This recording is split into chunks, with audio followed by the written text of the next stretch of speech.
네.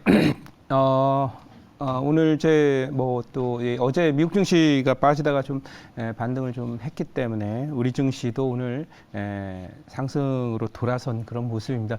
최근 한 2주 정도 저는 그 기간 조정을 좀 받다가 어쨌든 뭐 물가 지표를 포함한 미국의 그 제조업 지표라든지 이런 부분들 소비 지표들 다 나오면서 어쨌든 그 물가가 잘 잡히지 않는다는 얘기로 조정을 받았지만은 그 하방에 대한 어떤 하락 속도라든지 이런 부분은 상당히 좀 둔화된 그런 모습이고, 또 이 외국인들의 매매나 이런 그 수급에서도 보면 지수가 빠지면 여지없이 선물 매수를 통해서 하단을 지지하고자 하는 움직임이 나오기 때문에 추가적으로 하락하는 것보다는 6월 정도 전후까지는 박스권이 안정세를 보일 것이다 이렇게 좀 말씀드리고, 개별 종목장의 순환은 계속될 것이다 이렇게 말씀드리겠습니다. 오늘 이번 달에 제가 어제 목표치 수정을 해서 두 종목도 목표치를 수정을 해서 210% 넘어섰는데요. 보유 종목들 잠깐 보도록 하겠습니다. 첫 번째 종목은 이제 루닛입니다. 왜냐하면 루닛 또 이제 뭐 다음 달로 또 넘어가게 되면은 빠져나올 수밖에 없는 그런 상태인데, 이 종목 어제 목표치 수정해서 매도를 했고요. 그 다음에 또 브리지텍도 하고 있습니다만, 이 루닛은 어제도 설명드린 바에 전고점이 이렇게 돌파가 됐기 때문에 추가적인 상승을 계속 좀 이어갈 것이다. 이런 말씀 드리도록 하고요.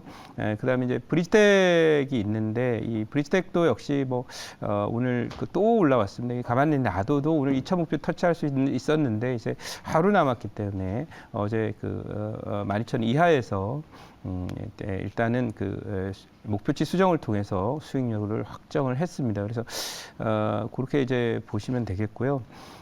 오늘 편입할 종목, 사실 어제 반도체 관련주 소개해 드렸었는데요. SNS 텍이 올라오는데 지금 6%, 7%까지 올라왔어요. 우리 하루 만에 7% 수익이 나는 그런 상황이죠. 추가적인 상승 기대되고, 다음 달을 위해서 편입했기 때문에 또 계속 가면서 수익 극대화하도록 하겠습니다. 네, 오늘 편입할 종목 편입을 해보도록 할게요. 현재 가격은 57,700원 기록하고 있습니다. 종목의 이름은 바로 동아기업이라고 하는 종목입니다.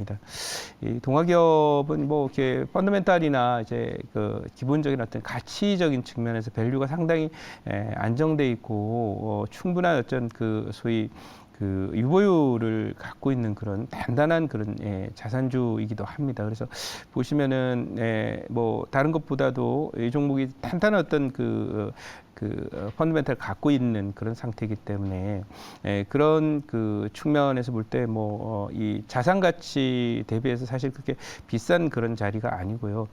또 이게 올해는 실적이 그야말로 지난해보다 조금 둔화되거나 할 수 있지만은 내년도 실적 개선 폭이 굉장히 큽니다. 그래서 올해 예상 실적은 1조 1,000억 매출에 450억 정도 영업이익이지만은 내년도에는 이게 4배가 늘어나는 거죠.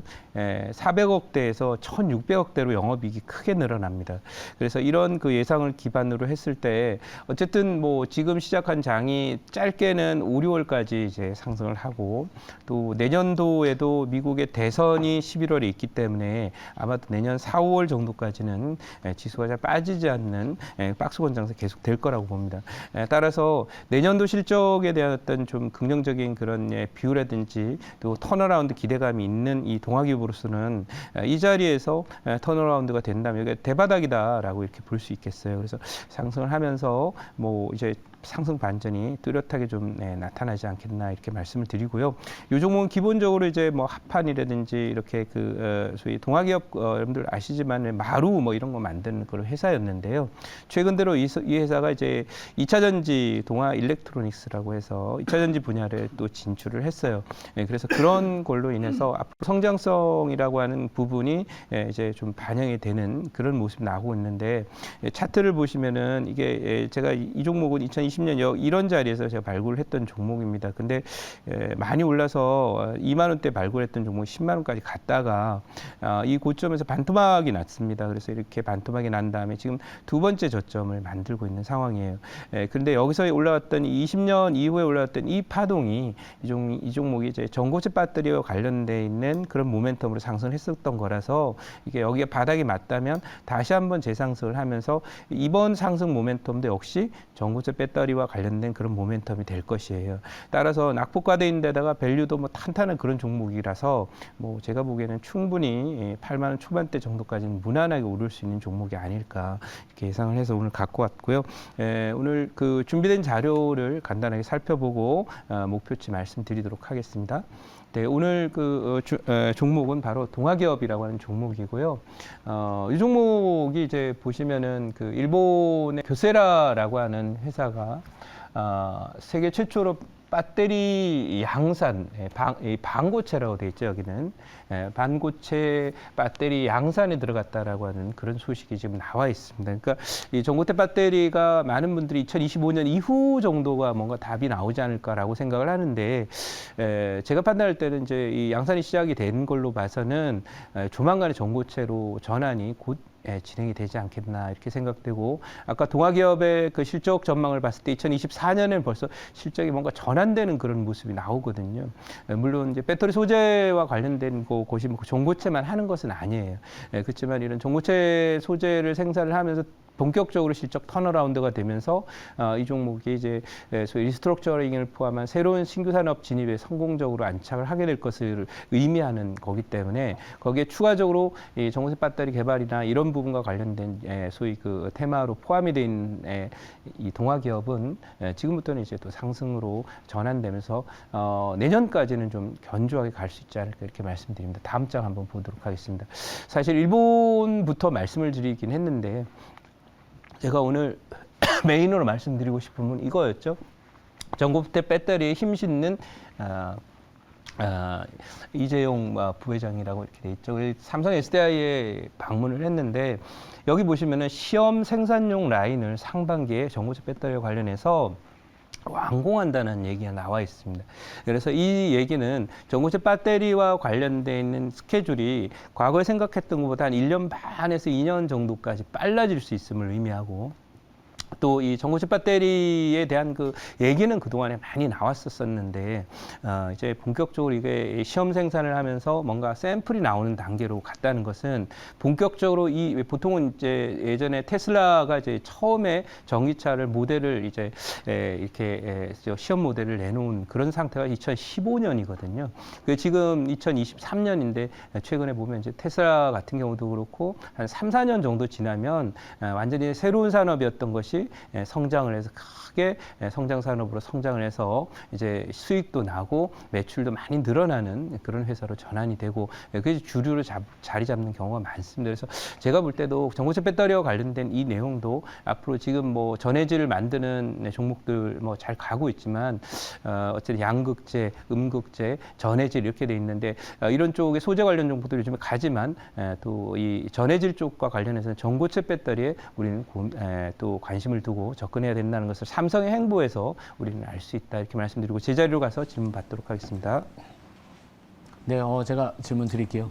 자, 오늘 그 2차 전지 뭐 소재 쪽이 특히나 좀 강한 흐름을 보여주고 네. 있는데, 이게 이제 아마도 이제 LNF 관련해가지고 좀 대규모의 수주 공시가 나와주다 보니까, 네. 이게 에코프로나 이제 에코프로 BM 같은 경우에는 좀 초반에 좀 차익 실현들이, 그러니까 차익 실현 물량들이 좀 나오는 듯 하다가 그 LNF의 공시를 보고 또 매수가 조금 들어오는 모습을 저는 약간 그렇게 느꼈거든요. 네. 근데 그러면 앞으로 이제 3월 이제 FOMC도 앞두고 있기 때문에 지금 시장 자체가 어떻게 보면 이제 이 고용 지표나 물가 지표에 대해서 조금은 이전보다는 확실히 좀 민감하게 반응할 수도 있는 3월 달이 되지 않을까, 이런 개인적인 생각을 좀 하고 있는데, 네.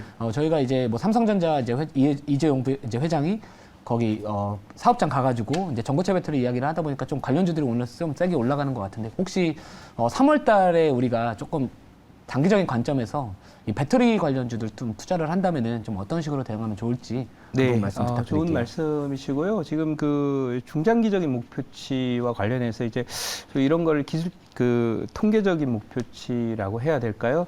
그런 부분 또는 기술적인 목표치에는 사실 에코프로나 LNF가 다 와 있습니다. 네, 그러니까 이 종목들의 펀더멘탈을 보면 에코프로 같은 경우는 뭐 PER 7배, 8배 이런 정도 수준이고 또 ROE도 한 20 정도 되기 때문에 충분히 더 갈 수 있는 자리이긴 해요.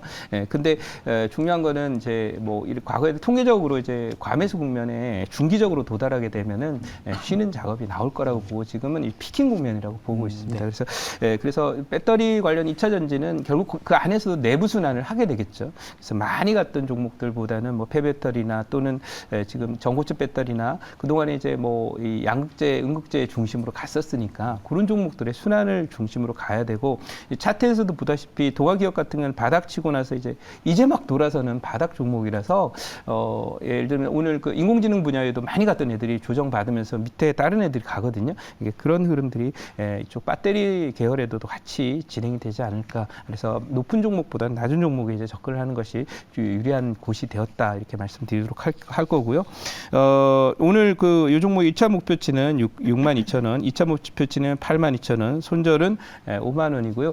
이 3월 달에 거시경제 지표에 대한 질문을 좀 하셨는데 이거 관련해서는 사실 작년에 대부분 저는 다 반영했다고 생각합니다. 왜냐하면 경기 침체 국면에서 한 38%, 36% 조정받으면 추가적인 악재는 바닥에서 계속 나오지만 그 악재에 연연해서 좋은 종목을 저가에 매수하는 기회를 놓치는 것이 오히려 커다란 리스크다 이렇게 말씀드리고요. 좋은 종목 골라내는 작업은 계속 진행돼야 된다 이런 관점입니다. 여기까지 말씀드리도록 하겠습니다.